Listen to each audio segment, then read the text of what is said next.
We're going to take a blank bangle like this one, and we're going to move through the paint process to create a volcanic glass type look, which is what I call this art style. And then after we do that, we're going to actually put some art over it in the form of painted black acrylic and a little bit of dimensional Viva paint. And you can see that that turns out in a pretty extraordinary design. So let's get going. You can pick any number of colors. It doesn't matter what selection you use, it's just your favorites are fine. I'm going to do a little bit of lavender. This is an English lavender color over here. You can see it's very much an English lavender style paint. And this is a metallic. It's a heavy mica paint. And I have mine had been sitting here for at least 15 minutes at least. And so it's going on as well, pretty thick. Normally if you just spritz and go, it's going to be several coats to get this deep of a color on something like a lavender over blank, plain wood. So as we get around the other side, we just want to get a good base color on here. And then what we want to do is decide what hues we would like to accent the lavender with.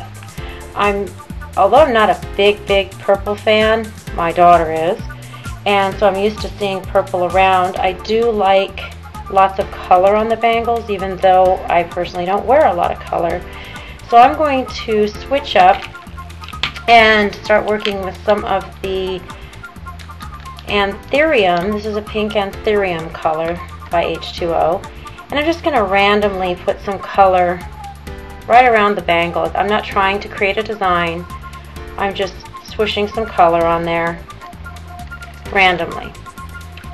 And we want it to be kind of wet so that it'll run. And what else looks great with pink, but in my opinion, lime green. So we're going to use this really light green. And the name of this is not lime green, it's something else, but I can't really turn the pot over and tell you right now, and I don't recall. I will try to figure it out, so put it in the notes on this video before I finish it. But as you can see, we now have pink and green. And another color, I think, and see how it's running there? This is exactly what I want it to do. I want those colors to simply just naturally run together and create a different backdrop. And to me, the very next obvious color to put in this mix is orange. That's what I'm going to do.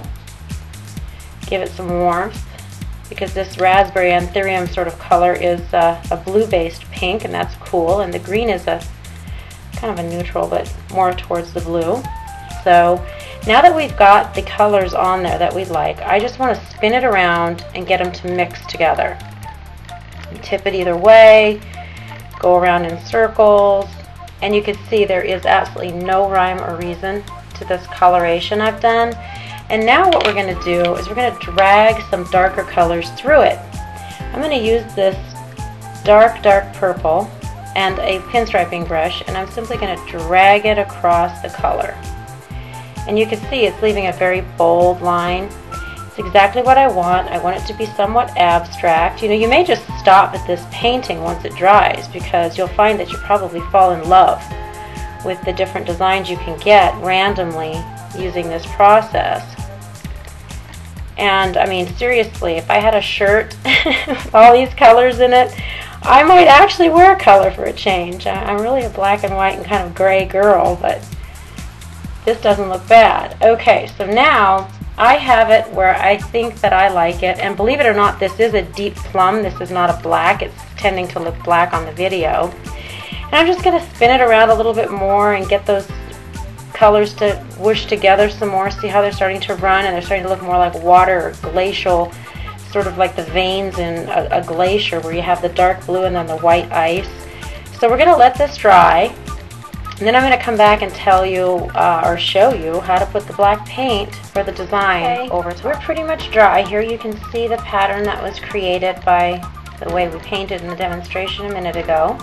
You can see this is dry. You could actually finish this off just like this if you wanted to, just using some of the dimensional paints, some glitter, rhinestones, Swarovskis, whatever you wanted, and that would be a pretty impressive bangle. It's going to be unique, that's for sure. But what I'm going to do, I think I'm going to accent it with a little bit of black flat black acrylic, and this is Pitch Black by Ranger. It's one of my favorite blacks because it truly is black. There's no purplish or bluish to it. And I'm going to look along these lines and see they've created their own sort of pattern. So I'm going to kind of go with that and just create an image, you know, obviously me, based on henna, that goes with the flow of the natural paint flow when it was wet. To me, that's pretty much the best way to go. Stick with what's easy, and it comes out looking natural and not forced and not overdone. And so basically what I'm using here is just a little temporary lining brush for basic eyeliner, and it's perfect because it's meant to make small straight lines, and it's pretty pliable, and it's tiny, so you can really hold it in your hand and work with it pretty easily. I will admit, working kind of upside down and under a camera is not as easy as and flowy as it is when I do it naturally, sitting with the bangle in my lap, which is what I usually do, just sort of sit with it right in front of me, resting on my knees while I'm painting. And we're going to put a little black center in each of these little petals. And at some point along the way, you'll hear me stop talking because I'm going to speed up the film, because nobody wants to sit here for 7 or 8 minutes watching me paint, which is about how long it would take. But when I come back, after I've sped it up, you'll have a chance to see every stroke. It'll just go by faster, and that'll be better for both of us.